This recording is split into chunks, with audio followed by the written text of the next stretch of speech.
Twongeye kubasuhuza abakunzi b'Umugano TV. Uyu ni wa mwanya tubagezaho ibiganiro byacu.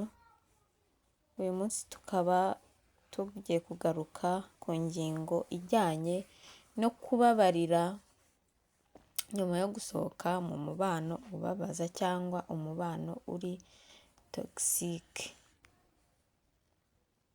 Iki ni ikintu kijya gicara inshinga abantu benshi kubera ko akenshi dukura dutozwa kubabarira, iteka akaba ari cyo kintu usubirirwamo kenshi mu gihe wakorewe ikintu kibi nk'umubano wagukomerekeje.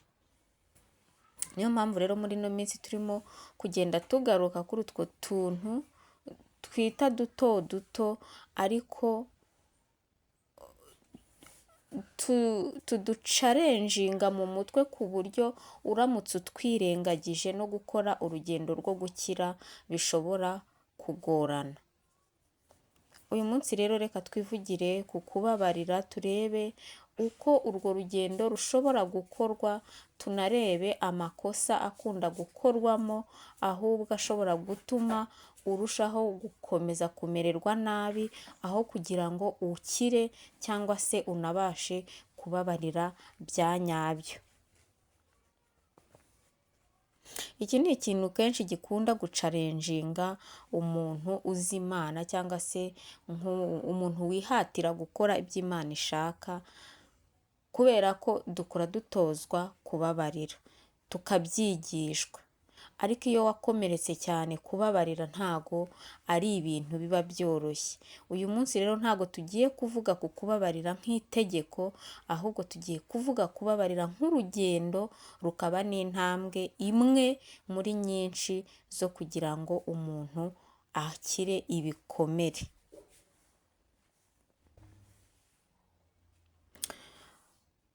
Kubabarira rero hari abantu benshi babyitiranya no kwibagirwa ibyo wakorewe cyangwa wakomerekejwemo. Iri ni ikosa rikunda gukorwa na benshi. Benshi batekereza ko kubabarira ari ukwibagirwa, ari ugusubira mu mubano wagukomerekeje nk'aho nta cyabaye, cyangwa kwemera kongera gukomeretswa uko umuntu yishakiye. Ibi rero nubwo ari kubabarira tubitozwa n'ijambo ry'Imana nk'uko mu Befeso 4:32 havuga ngo mugirirane neza, mugirirane imbabazi, mubabarirane nk'uko Imana yabababariye muri Kristo. Ntago bisobanuye ko kubabarira ari igikorwa cyiza automatically, ahubwo kubabarira ni igikorwa cy'umutima, ni icyemezo cy'umutima ufata kubera ko igihe cyageze cyangwa se iyo tape igezweho.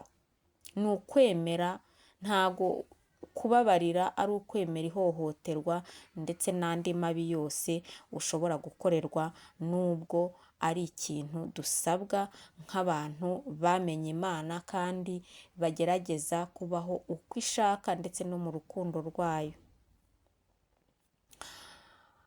Ikindi kintu tugomba kumenya, ubwo icya mbere tubonye ni uko kubabarira atari ukwibagirwa. Tugomba kumenya nanone yuko kubabarira ari ibintu bifata igihe. Muri Matayo 18:21-22 niho Yesu yavuze ko tugomba kubabarira inshuro 77. Ibi rero ntago bisobanuye ko tubabarira umunota ku wundi, aka kanya urakomerekejwe, kubabarira bikaba automatique ako kanya. Ahubwo bisobanura ko kubabarira ari inzira ishobora gusubirwamo kenshi, ukababarira ukongera ukababarira ukongera ukababarira, ariko ntago bivuze ko ari ikintu kigomba kuba automaticoma. Kubabarira ni urugendo ushobora gusubiramo uyu munsi, ukarusubiramo ejo, ukarusubiramo ejo bundi, buhoro buhoro. Hari iminsi uba wumva ubabara, hari iminsi ugerageza kurekura cyangwa se abandone, kumva wabivamo kubera ko wumva nyine bigucarenjinze. Hari n'iminsi wongera ukibuka ibyabaye, cyangwa se kongera gushaka gusubira muri iyo nzira yo kubabarira.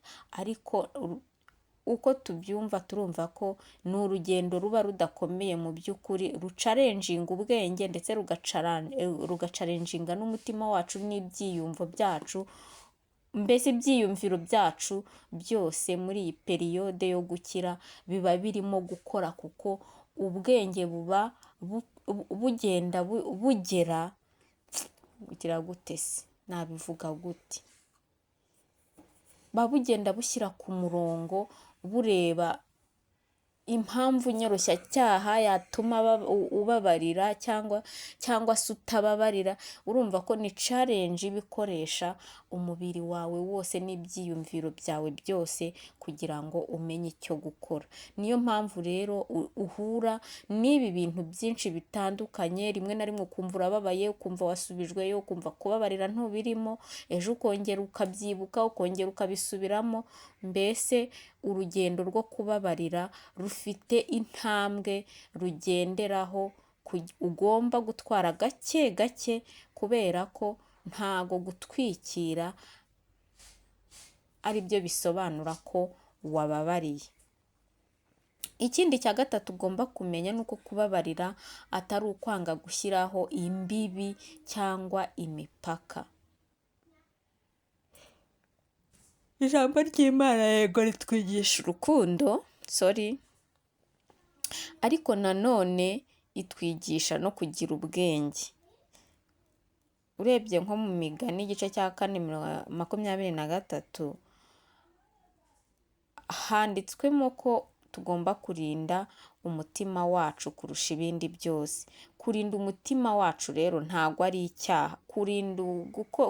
Kurinda gukomereka ntago ari icyaha, ahubwo ni inshingano y'umuntu wese.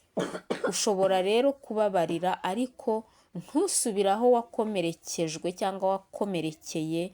Ibi ni amahitamo gatozi ukurikije uko wiyumva, ukurikije uko umerewe, ukurikije uko wakira ibikomere byawe, ukurikije na sekirite yawe mbere ya byose. Ukibaza ngo ese niba narababariye koko, ese gusubira muri uyu mubano nzawugiriramo sekirite? Ese ndacyakomeretse? Ese nabashije kubabarira byuzuye? Ibi bintu byose ukabitekerezaho. Ikindi cya kane ni uko kubabarira bigufasha ubwawe, atari ugufasha uwo uri kubabarira. Uru ni urugendo ugomba gukora mbere na mbere ubyigiriye. Abantu benshi batekereza ko kubabarira ari ugufasha uwagukomerekeje, ariko rimwe na rimwe kubabarira, cyangwa se navuga ngo ni buri gihe, kubabarira ni ukubohoka, ni ukwibohora. Muri Yohana igice cy'8 umurongo wa 36 niho havuga ngo niba mwarabohotse muzaba mubohotse. Mbese hagaragaza uburyo wabohoka. Iryo somo rivuga ko niba twarabatuwe cyangwa se twarabohowe n'umwana cyangwa se Yesu, mu yandi magambo, aribwo tuba tubohotse by'ukuri. Kubabarira rero ni intambwe yo kwibohora ku bubabare bugikomeza bukikurimo imbere. Ni intambwe imwe mu rugendo rwo gukira ibikomere byawe, uko ugenda ubohoka, kandi nk'umuntu wamenye Imana, uko kubohoka n'ijambo ry'Imana rishobora kubigiramo uruhare rukomeye nk'uko tubyumvise. Kubabarira rero ni kutababarira ntago ari ukugumya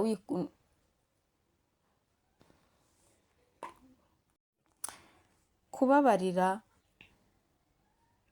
ni uburyo nk'uko mbivuze hejuru bwo gutura umutwaro wikoreye, ahubwo kutababarira ni ukugumya wikoreye umutwaro wakorejwe n'undi, akenshi we ugasanga we arigaramiye. Ndibuka umuntu umwe waduhaye urugero rw'ukuntu umuntu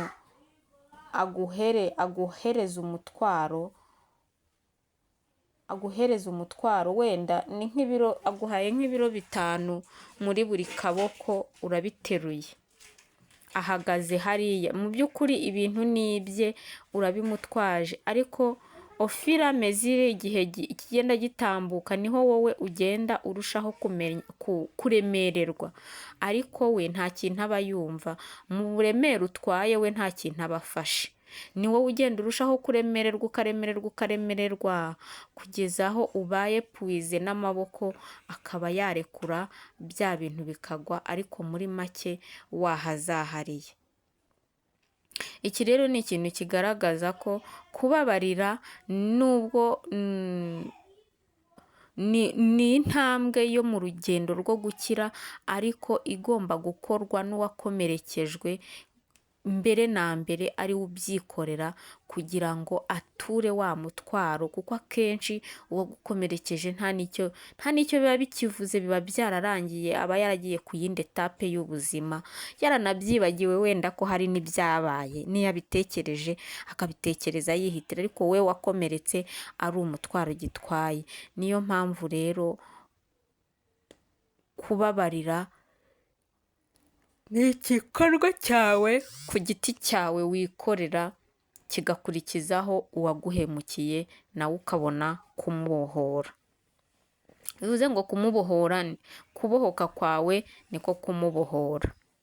Niba uri mu rugendo rero rwo kubabarira, niba utaroroherwa cyangwa se urwo rugendo bitarakorohera kurukora, ntago bisobanuye ko uri mu cyaha. Niba bikikugoye ntago uri umuntu mubi, niba uri umukristo ntago bisobanuye ko uri umukristo mubi, ahubwo niba ukirwana n'amarangamutima, menya yuko uri mu rugendo rwo gukira kandi ruzima, kandi kubabarira ntago ari igikorwa gikorwa mu munsi umwe ngo kibe kirarangiye, ku buryo ushobora kwicara ukibureminga ngo kubera iki ntarabishobora. Ni igikorwa gikomeza kandi gishobora gufata igihe bitewe n'uburemere bw'ibikomere utwaye. Rero ntuzigere wumva uri kuri pressure cyangwa ngo wumve uhatirwa kubabarira vuba. Ntukihatire kwerekana ko wakize kandi mu by'ukuri muri wowe ukiri indembe. Genda gahoro gahoro, ugende ku ntambwe yawe, umuvuduko wawe gake gake. Kandi ikindi, kubizera Imana bo nakubwira ngo muri uru rugendo Imana iba iri kumwe nawe, nk'uko tubonye hejuru, niyo igushoboza kugira ngo ugende ubohoka gake gake. Muri iyi minsi rero hari ibiganiro byinshi ngenda ntanga, kiramo akantu nakita ngo nk'impamba cyangwa se akantu uwakurikiye ikiganiro yasigarana mu mutwe nk'incamake cyangwa se nk'akantu k'ibanze. Impamba y'uyu munsi iravuga ngo hari igihe uzagira ngo wamaze kubabarira, undi munsi niwibuka wumve ugize umujinya utazi n'aho uturutse, utazi aho uvuye, wongere wibuke ibyabaye, wumve wanzuye umuntu rwose wakubabaje cyangwa wagukomerekeje, mu yandi magambo. Niba ibi ngibi bikubayeho, ibi ntago bivuze ko uri umuntu mubi, ntago bivuze ko uri umuntu w'umunyenzika, ahubwo ni uko umuntu atari automatique. Nta gome ibaho ishobora guhanagura ibintu wakomerekejwemo. Ubukana bwabyo yego bwarashize, ariko kwibuka ntago bishobora kuvaho byanga bikunda. Ibyo bintu ni souvenir yawe izahoraho.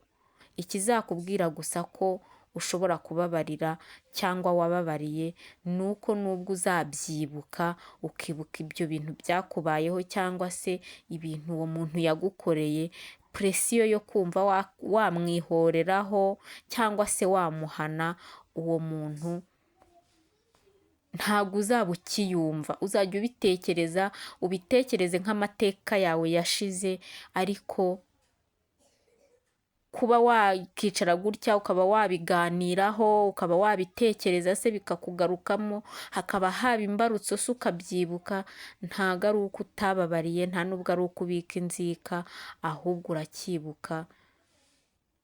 Ariko ikimenyetso cy'uko wababariye kandi iyo ntambwe wayikoze neza, ni uko uzumva nubwo ubyibuka ibyo bintu bitakikuvuna umutima, bitakigutsikamiye ibitugu. Ibi bintu hari umuntu wigeze kumpaho urugero ukuntu yarwanye n'iyi etape yo kubabarira, bimubera nk'ikigeragezo, kubera ko yari umukristo yumva muri we ahatirwa kubabarira, ariko ibikomere n'umubabaro yari agifite ntabwo byatumaga ababarira, ahubwo yahoraga asubira inyuma yizengurukaho buri gihe. Uko yibutse bya bintu ugasanga umutima uramucira urubanza, wowe ntubabarira, uri umuntu mubi, biki n'ibiki. Mbese wabonaga icyo kintu nacyo kigiye kumutera depresiyo y'ubundi bwoko. Ariko amaze gusobanukirwa icyo kubabarira ari cyo, ko kubabarira bidasobanuye kwibagirwa. Burya n'Imana yacu ntago kutubabarira bisobanuye ko yibagirwa ngo twakoze icyaha, ahubwo kubabarira kw'Imana ni kwa kundi kubabarira ikanzura yuko icyo cyaha utazakiryozwa. Ariko ntago biba bivuze ko icyo kintu kitabayeho, ahubwo ni ukukiguharira. Nk'uko Yesu yabivuze ati uduharire ibyaha byacu, ni nko kuguharira ideni. Biba bivuze ngo ararisiba. Ntago umuntu waguhariye ideni aza kongera kurikwishyuza ukundi. Ni ubwo buryo kubabarira bikoramo. Uyu muntu rero rwose yaje kugeraho arababarira, yumva aratuje, wa mutwaro yumvaga yikoreye no kwicira urubanza, kugeza nyuma yaho twongeye guhura arimo avuga ati nabashije kubabarira, ati kandi ubu rwose numva ntuje. Ndamubaza nti ese igihe kijya kikubaho ukibuka wenda ibyakubayeho, ibyo wakorewe byakubabaje, ujya ugera igihe ukabyibuka?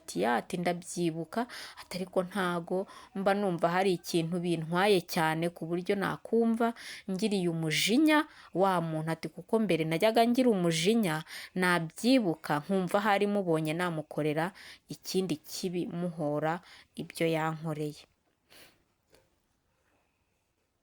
Iyi rero niyo mpamba y'uyu munsi.